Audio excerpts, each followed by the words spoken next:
এবার পাখি বলতেছে, পয়গম্বর সুলাইমান, আমি এমন সংবাদ আনলাম যে সংবাদ আপনি নবী হইয়াও জানেন না। কারণ হলো সুলাইমান নবী গাইবের মালিক। বলে কি সংবাদ তুমি নিয়ে আসলা, কোথায় গিয়েছিলা? এবার হুদহুদ বলতেছে, পয়গম্বর সুলাইমান, উঠতে উঠতে এক উপরের জগতে চলে গেলাম, ওখানে গিয়া এক শিকারীর জালে বন্দী হয়ে গেলাম। শিকারীর জালে বন্দী হওয়ার পর কোন ক্রমে আমি জাল থেকে ছুটে গেলাম। এরপরে আমার জাতি ভাই আরেক হুদহুদের সাথে আমার দেখা, আরেক হুদহুদের সাথে দেখা হয়ে গেছে। দুইজনে কথাবার্তা বলতে বলতে জিজ্ঞাসা করলো আমাকে, কোথায় থাকো তুমি? আমি বললাম আমি এক বাদশার দরবারে থাকি, আমি এক বাদশার কাছে থাকি, সে আমাকে লালন পালন করে, তার নাম সুলাইমান। আমিও তাকে জিজ্ঞাসা করলাম, কোথায় থাকো তুমি? বলে আমি এক রানীর কাছে থাকি, তিনি আমাকে লালন পালন করে, তার নাম বালকিস। তার নাম কি? বালকিস। আপনারা বলেন বিলকিস, বিলকিসই বলি তাইলে। তার নাম বিলকিস, আমি তার কাছে লালিত পালিত হই। এবার বলতেছে, এই রানীটা আবার কি? পাখি বলতেছে, কি রানীটা আবার কে? আল্লাহ তো সব ক্ষমতা আমার নবী সুলাইমানকে দিয়েছেন, তো এই রানী কোথার থেকে আসবে?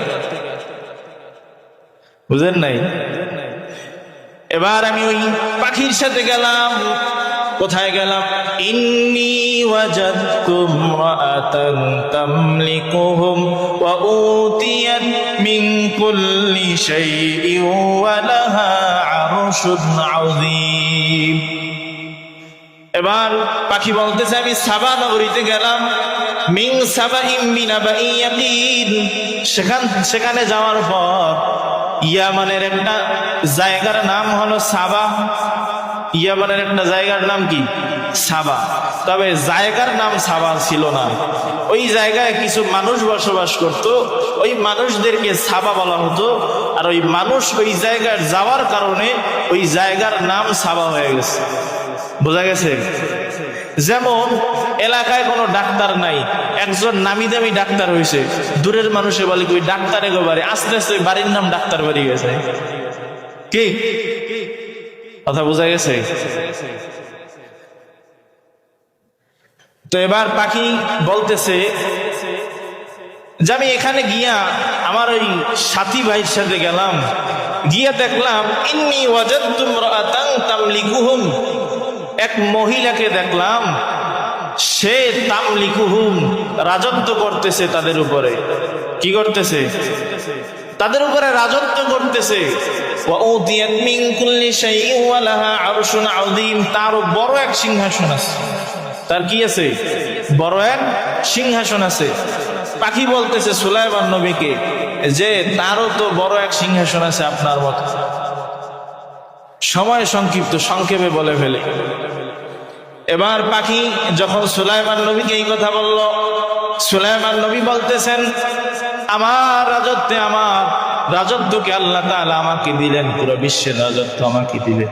আমার এই রাজত্বের ভিতরে কোন নারী সে নেতৃত্ব দিবে, কোন নারী ক্ষমতাদার হবে, এটা মানা যায় না। কারণ আল্লাহ নবী বলেন, লা ইউফলিহা কওমুন ওয়াল্লাহু ইমরাতান আমরাহুম, আল্লাহু আমরাহুম ইমরাতান, কোন ওই জাতি কখনো সফল হবে না যারা তাদের নেতৃত্বে কোন নারীকে বসায় দেয়, কোন নেতৃত্বে নারীকে বসায় দেয়, যেই জাতি, ওই জাতি কখনো সফল হবে না। আল্লাহ আমাকে আমাদের সকলকে এই গজব থেকে মুক্ত করছেন, বলেন আলহামদুলিল্লাহ। এবার সুলাইমান নবী বলতেছেন, তোমার কথা সত্য না মিথ্যা দেখতেছি, দাঁড়াও। ইযহাব বিকিতাবি হাযা ফালকিহ ইলাইহিম সুম্মা তাওয়াল্লা আনহুম ফানজুর মাযা ইয়ারজিউন। সুলাইমান নবী একটা চিঠি লিখে দিলেন। চিঠি লিখে বলতেছে, যাও এই চিঠিটা নিয়ে রাখো, এই চিঠিটা তার কাছে পৌঁছায় দাও, রানীর কাছে পৌঁছায় দাও। যখন হুদহুদ পাখি চিঠি নিয়া রানীর কাছে গেল, রানীর কাছে গিয়া এরপরে যখন চিঠিটা রাখলো, এবার রানী চিঠি পাইয়া বলতেছে, সব পরিষদ বর্গকে চিঠি পাইয়া ডাকলো, বলতেছে, ইন্নী উলকিয়া ইলাইয়া কিতাবুন কারীম, আমার কাছে একটা সম্মানিত চিঠি এসেছে। কি এসেছে? সম্মানিত চিঠি। সাধারণত ভাবে কেউ কোনো চিঠি পাইলে বলে এটা চিঠি, কিন্তু সম্মানিত বলে না, বলে। কিন্তু সম্মানিত কেন বললেন? এই চিঠির ভিতরে সুলাইমান নবী লিখলেন, ইন্নাহু মিন সুলাইমান ওয়া ইন্নাহু বিসমিল্লাহির রাহমানির রহিম।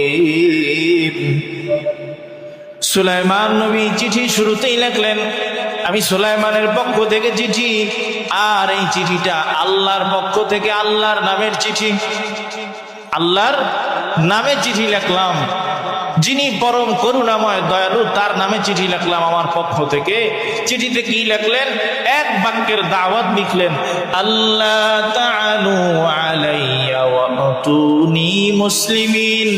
এই রানী বিলকিস, অহংকার করিও না, আমার সাথে দাম্ভিকতা দেখাইও না।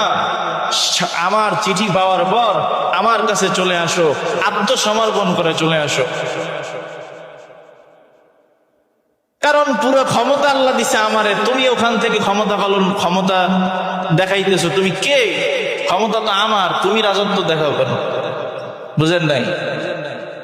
বলতেছে চলে আসো আমার কাছে, আত্মসমর্পণ করে চলে আসো, মুসলমান হয়ে যাও। এই রানী বিলকিস ছিল সূর্যের পূজারী। কিসের পূজারী? সূর্যের ইবাদত করত। তার ঘরের এক পাশে, পূর্ব পাশে 300 জানালা, আর পশ্চিম পাশে 360 জানালা। যখন সূর্য উদিত হয় পূর্ব দিক থেকে, এই জানালা দিয়ে আলো তার চেহারায় পড়ে, সে ঘুম ভাঙে, এরপরে সূর্যের পূজায় লিপ্ত হয়। সুলাইমান নবী বলছে চলে আসো, মুসলমান হয়ে যাও। তখন রানী বলতেছে, লম্বা ঘটনা, কোরআনে ধারাবাহিকভাবে আসছে এই ঘটনাটা। এরপরে রানী বিলকিস বলতেছে যে এই বাদশা, এই রাজাকে একটু পরীক্ষা করা দরকার, ইনি কি দুনিয়াদার বাদশা না আখেরাতের বাদশা? তার চিঠির মাধ্যমে বোঝা যায় তিনি সাধারণ কেউ না, তবে তাকে একটু লোভ দেখানো যাক। এবার রানী বিলকিস সুলাইমান নবীর জন্য হাদিয়া পাঠাইলেন, উপহার পাঠাইলেন। কি উপহার পাঠাইছে?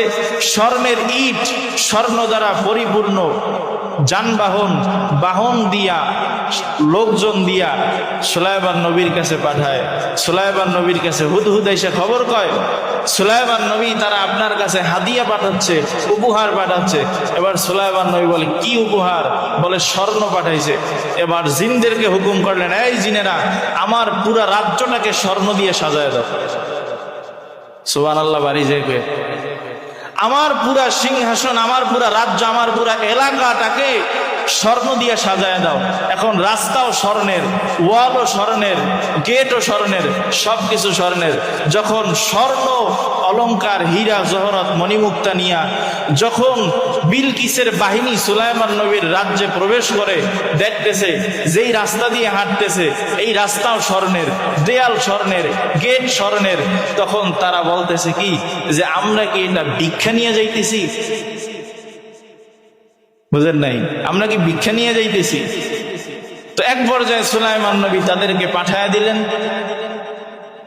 রানীরে গিয়া বলো যে যেহেতু সে আমাকে লোভ দেখানোর চেষ্টা করছে, আমি তার বিরুদ্ধে একদল যোদ্ধা নিয়ে আসতেছি। তার বিরুদ্ধে যখন যুদ্ধ আমি করব, তাকে অপদস্থ করে ছেড়ে দিব, তার এই রাজত্ব আমি দখল করে নিব। যখন রানী বিলকিসের কাছে এই কথা বলল, রানী এবার বলতো আমার সিংহাসন, আমার রাজত্বে তালা লাগাইয়া দাও। রানী এবার সব রাজত্বে তালা লাগাইয়া সুলাইমান নবীর কাছে আত্মসমর্পণ করার জন্য যাইতেছেন। হুদহুদ আইসা খবর কয় সুলাইমান নবী, রানী বিলকিস তার সবগুলো দরজার ভিতরে তালা লাগাই দিছে, আপনার কাছে আসতেছে। এবার সুলাইমান নবী একটা বৈঠক ডাকলেন। বৈঠক ডাকার পর সব নেতাদেরকে এক জায়গায় বসাইয়া, মানুষদেরকে এক জায়গায় বসায়, জিনদেরকে এক জায়গায় বসাইয়া সুলাইমান নবী এবার ঘোষণা করতেছে, আমি রানী বিলকিস আমার কাছে আসার আগে রানী বিলকিসের সিংহাসন আমার কাছে এনে দিতে পারবে কে? রানী বিলকিসের সিংহাসন আমার কাছে কে এনে দিতে পারবে? বিশাল সিংহাসন কে আনতে পারবে? এবার তাদের ভিতর থেকে একজন দাঁড়াইল, ক্বালা ইফরিতুম মিনাল জিন, একজন জিন, ইফরিত নামক একজন জিন, আনা আতিকা বিহি ক্বাবলা আন তাকুমা মিন মাকামিক। জিন দাঁড়াইয়া বলতেছে, নবী সুলাইমান আমি পারবো, আমি পারবো। এবার সুলাইমান নবী বলতেছেন কত সময় লাগবে? জিন বলতেছে, আপনি যে বৈঠকে বসছেন, যেই সিংহাসনে বসছেন, এখান থেকে উঠতে যত সময়, এত সময়ের ভিতরে এনে দিব। বসার থেকে দাঁড়াবে, এই সময়ের ভিতরে রানী বিলকিসের 7 তলা সিংহাসন আপনার কাছে এনে দিব। বেশি সময় বলছে, অল্প সময় না? সুলাইমান নবী বলতেছে হবে না। কি বলতেছে? হবে না। এই আমার কাছে সারা বিশ্বের ক্ষমতা, পুরো পৃথিবীর ক্ষমতা, তুমি আমার এত সময়ের ভিতরে আনবা, এটা তো হবে না। আরো কম সময় কে পারবে? বসার থেকে দাঁড়ানোর সময়, এই সময়ের ভিতরে এনে দিবে কে আনবে? জিন। এখন তাদের ভিতর থেকে একজন মানুষ দাঁড়ায় গেছে, ক্বালাল্লাযী ইনদাহু ইলমুম মিনাল কিতাব, একজন আলেম দাঁড়ায় গেছে। কে দাঁড়াইছে? একজন আলেম দাঁড়ায় গেছে, যার ভিতরে ছিল কিতাবের ইলম। তিনি দাঁড়ায় বলতেছে, পয়গম্বর সুলাইমান আমি পারবো আপনার কাছে বিলকিসের সিংহাসন সংরক্ষিত অবস্থায় এনে দিব। সুলাইমান নবী বলে, টাইম কতক্ষণ? বলে, আপনার চোখের পলক ফেলতে দেরি, সিংহাসন আপনার সামনে আসতে দেরি হবে না। এবার এই লোক সিংহাসন সুলাইমান নবীর কাছে হাজির করলো। এখন বলেন, জিনের এত ক্ষমতা, জিন আনতে পারে নাই। এই যে মানুষ সে নিয়ে আসছে, মানুষ সে নিয়ে আসছে। কেন আনছে? ক্বালাল্লাযী ইনদাহু ইলমুম মিনাল কিতাব, তার ভিতরে ছিল আসমানি কিতাবের ইলম। এখানে এই কথাটা শেষ পর্যন্ত আসলাম এ কারণে, ইনদাহু ইলমুম মিনাল কিতাব, আসমানি ইলম, আসমানি কিতাবের ইলম যার ভিতরে থাকে, আল্লাহ তাআলা তার মর্যাদা দুনিয়া আখিরাত সব জায়গায় বাড়ায় দেয়।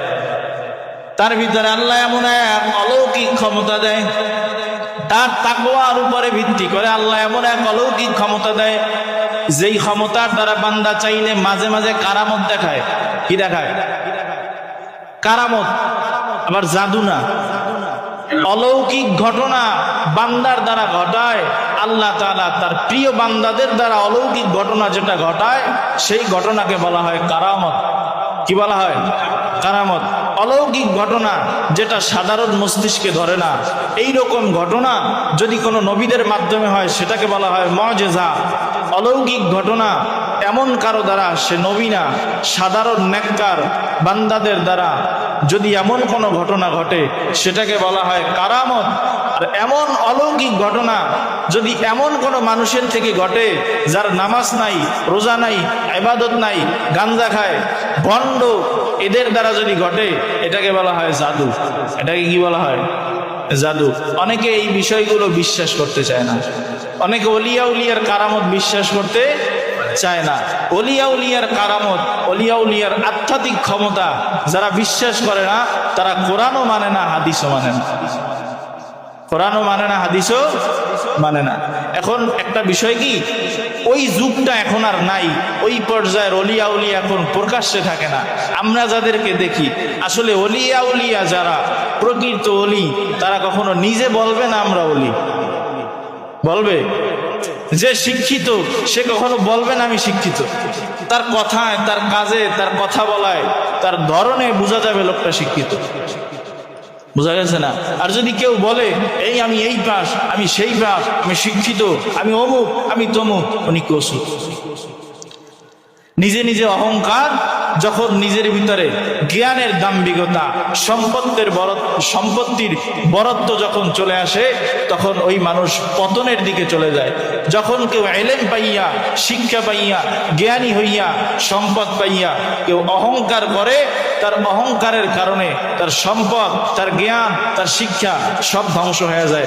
আর যদি কেউ এটা পাইয়া সুলাইমান নবীর মতো শুকরিয়া আদায় করে, আল্লাহ তার এই জ্ঞানকে, এই ক্ষমতা, এই সম্পত্তিকে আরো বাড়ায় দেয়।